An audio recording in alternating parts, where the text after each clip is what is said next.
Hello students, आप लोगों को पिछली कक्षा में हमने सवैये चैप्टर पढ़ा दिया। इसमें 4 सवैये थे, चारों का एक्सप्लेनेशन दे दिया है मैंने। और अब इसका जो प्रश्न अभ्यास है, जो एक्सरसाइज वर्क है, आज की क्लास में हम वो पढ़ेंगे।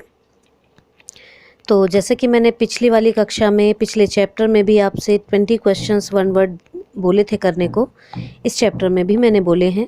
उसका रीज़न ये है जिससे कि आपको चैप्टर की हर तरीके से जानकारी हो जाए, आपको खुद भी क्वेश्चंस बनाने आ जाएं और उससे आपका टॉपिक भी काफ़ी हद तक क्लियर हो जाता है। अब बात करते हैं प्रश्न अभ्यास की। तो मैं एक एक करके सारे क्वेश्चंस आपको एक्सप्लेन कर देती हूँ, जिससे कि आपको अपनी कॉपी पर करने में आसानी हो जाए। तो जो हमारा पहला क्वेश्चन है वो है कि ब्रजभूमि के प्रति कवि का प्रेम किन किन रूपों में अभिव्यक्त हुआ है। तो आपने देखा है कि भगवान कृष्ण से इतना प्रेम है रसखान जी को कि वो हर हाल में भगवान कृष्ण से जुड़ी हुई यादों को से जुड़ना चाहते हैं और हर तरीके से वो भगवान कृष्ण का ही सामीप्य पाना चाहते हैं। तो उनको बहुत गहरा प्रेम है ब्रजभूमि से। वो न केवल कृष्ण से प्रेम करते हैं बल्कि उनकी भूमि से भी उन्हें बहुत प्रेम है। और इस जन्म में ही नहीं बल्कि अगले जन्म में भी वो हर तरीके से कृष्ण के ही से जुड़ना चाहते हैं। अगर वो मनुष्य का रूप पाते हैं तो वो ब्रजवासी के रूप में जन्म लेना चाहते हैं। और अगर ईश्वर उन्हें ग्वाला बनाए, गाय बनाए, पक्षी बनाए, पत्थर बनाए, पशु बनाए, कुछ भी बनाए, लेकिन वो हर हाल में बस ब्रज भूमि में ही रहना चाहते हैं। ब्रज भूमि के वन, वहाँ के बाग, सरोवर यानी कि तालाब, वहाँ के करील के कुंज, सभी पर रसखान जी यानी कि कवि अपना सर्वस्व न्यौछावर करने को तैयार हैं। तो इस तरह से देखा आपने कि जो कवि हैं वो भगवान कृष्ण से ही नहीं बल्कि ब्रज भूमि से भी बहुत प्रेम करते हैं और उनका प्रेम इस तरीके से अभिव्यक्त हुआ है। दूसरे क्वेश्चन की बात करते हैं कि कवि का ब्रज के वन, बाग और तालाब को निहारने के पीछे क्या कारण है। तो जैसा कि मैंने बताया था कि भगवान कृष्ण से इतना प्रेम है कि वो उनका सामीप्य चाहते हैं।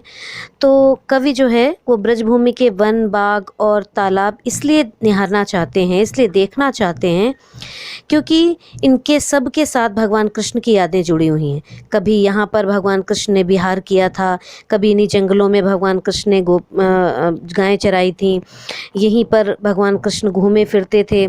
तो इसलिए कवि सब कुछ इन्हीं सब चीज़ों को देखना चाहता है जिससे कि उसे ये महसूस हो सके कि भगवान कृष्ण उसके आसपास हैं। तीसरा क्वेश्चन है कि एक लकुटी और कामरिया पर कवि सब कुछ न्यौछावर करने को क्यों तैयार है। तो कवि के लिए सबसे महत्वपूर्ण भगवान कृष्ण हैं और भगवान कृष्ण से जुड़ी हुई चीज़ें भी उतनी ही महत्वपूर्ण हैं। तो इसलिए एक एक चीज़ इतनी महत्वपूर्ण है कि अगर उस कवि को उन चीज़ों में से कोई भी एक चीज़ उसे मिल जाए तो वो अपना सर्वस्व न्यौछावर कर सकता है। तो यहाँ पर जो लकुटी है और जो कामरिया है, इसीलिए वो सब कुछ न्यौछावर उन पर करना चाहता है। फोर्थ क्वेश्चन है कि सखी ने गोपी से कृष्ण का कैसा रूप धारण करने का आग्रह किया था, अपने शब्दों में वर्णन कीजिए। इसका वर्णन तीसरे सवैये में किया गया है। जब सखी गोपी से कहती है कि तुम भगवान कृष्ण जैसा रूप धारण करो, तो जो सखी है उसने गोपी से ये आग्रह किया था कि वो कृष्ण के समान ही मोर पंख लगाए अपने सिर पर, जैसे भगवान कृष्ण लगाते हैं, गले में वही गुंज की माला पहने जो भगवान कृष्ण पहनते हैं, तन पर वही पीले वस्त्र पहने, वही पीताम्बर पहने जो भगवान कृष्ण पहनते हैं। पीताम्बर मीन्स होता है पीला अंबर, अंबर का अर्थ होता है कपड़ा यानी कि वस्त्र, और पीत मीन्स होता है पीला, यानी भगवान कृष्ण पीले वस्त्र पहनते थे, इसीलिए उनको पीताम्बर के लिए बोला गया है। और हाथों में लाठी ले ले, पशुओं को चराए जा कर के। तो ये सारी चीज़ें सखी ने गोपी से करने को कहा था। प्रश्न नंबर 5वां है कि आपके विचार से कवि पशु, पक्षी और पहाड़ के रूप में भी कृष्ण का सानिध्य क्यों प्राप्त करना चाहता है। तो वैसे तो इसमें आपको अपना विचार लिखना है, लेकिन फिर भी मैं थोड़ा सा बता देती हूँ कि भगवान कृष्ण के भक्त हैं रसखान जी, और उन्हें कृष्ण का सामीप्य चाहिए। किसी भी सूरत में, किसी भी हाल में, किसी भी तरीके से वो कृष्ण का ही सानिध्य प्राप्त करना चाहते हैं।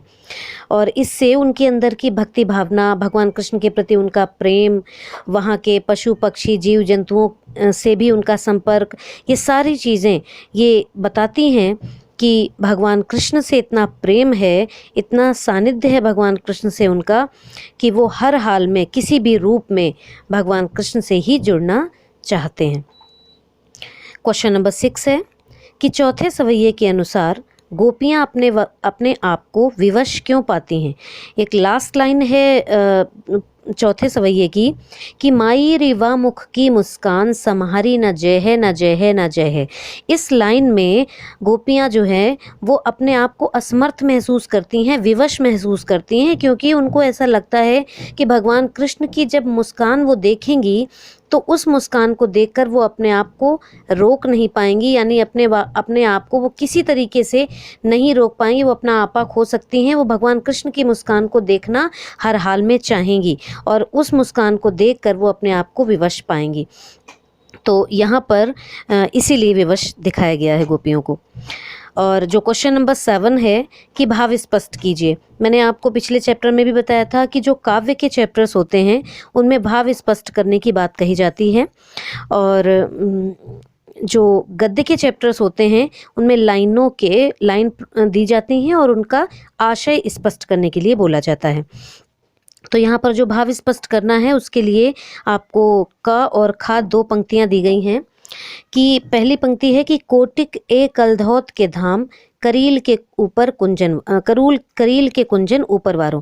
इसमें जो आपको अपने शब्दों में इस लाइन का अर्थ बताना है, भाव बताना है।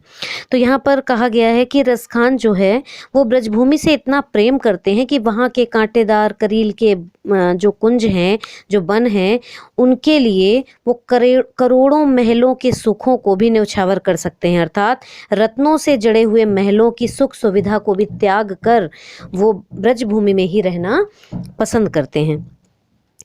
और जो दूसरा है कि माई रिवा मुख की मुस्कान सम्हारी न जय है न जय है न जय है। यहाँ पर अभी मैंने आपको बताया था कि इस लाइन में गोपियाँ अपने आप को विवश पाती हैं। भगवान कृष्ण की मुस्कान को देखकर वो इतनी मुग्ध हो जाती हैं, वो इतनी आकर्षित हो जाती हैं कि वो अपने आप को संभाल नहीं पाती, और वो कहती हैं कि वो किसी भी सूरत में अपने आप को संभाल नहीं पाएंगी, उन पर समर्पित हो जाएंगी।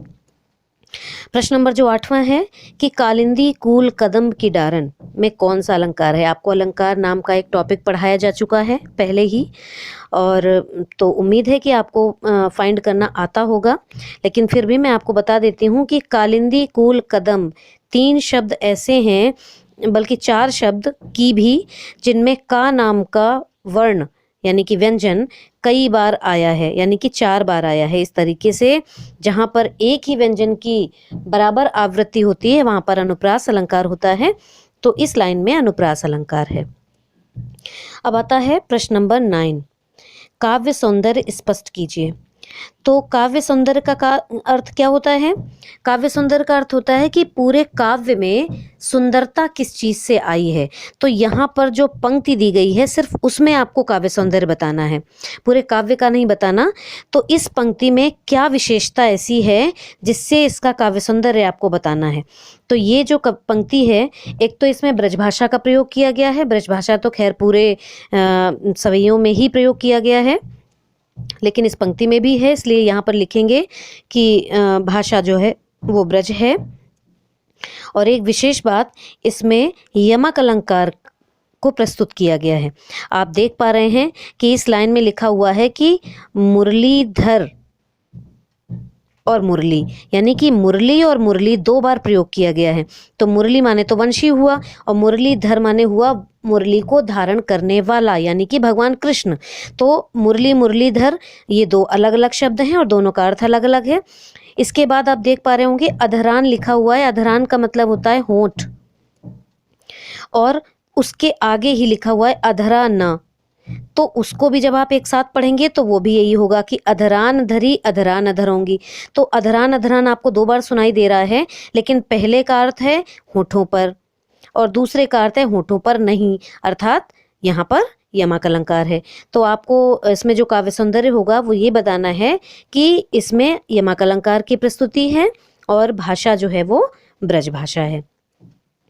अब रचना और अभिव्यक्ति के जो प्रश्न होते हैं वो बेसिकली स्टूडेंट्स की आईक्यू लेवल को देखते हुए बनाए जाते हैं, यानी कि बच्चों के दिमाग में कितना क्या चीज़ बच्चे अपने दिमाग से कर सकते हैं, इसलिए ये क्वेश्चंस हमेशा वैल्यू बेस्ड होते हैं, मतलब आपका वैल्यू पूछने के लिए किए जाते हैं।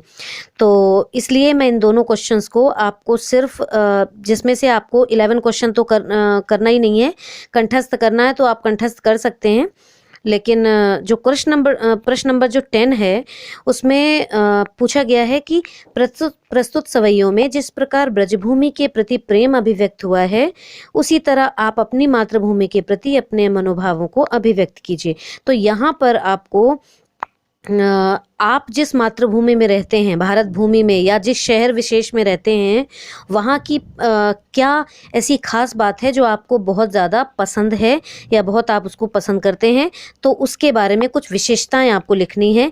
जैसे रसखान जी ने ब्रजभूमि के प्रति प्रेम प्रकट किया है, आप अपनी मातृभूमि भारत भूमि के प्रति या भारत में ही कहीं विशेष जगहों के बारे में अगर आप लिखना चाहें तो वहाँ के लिए भी आपको लिखना है। तो इस तरीके से अब आपका ये चैप्टर फिनिश होता है। वही बात फिर से कि आज से मैंने चैप्टर ये ख़त्म किया, आज ही आपको इसका वर्क कंप्लीट कर लेना है जिससे कि कोई भी वर्क आपका पेंडिंग ना रहे। लेख का बहुत ध्यान रखेंगे कि आपको सुलेख यानी कि सुंदर लेख में ही अपना कार्य करना है, और पूरे क्वेश्चंस जो क्वेश्चन आपको समझ में ना आए उस क्वेश्चन का वीडियो को दोबारा सुनिएगा जिससे कि आपको ये समझ में आ जाएगा। Thank you.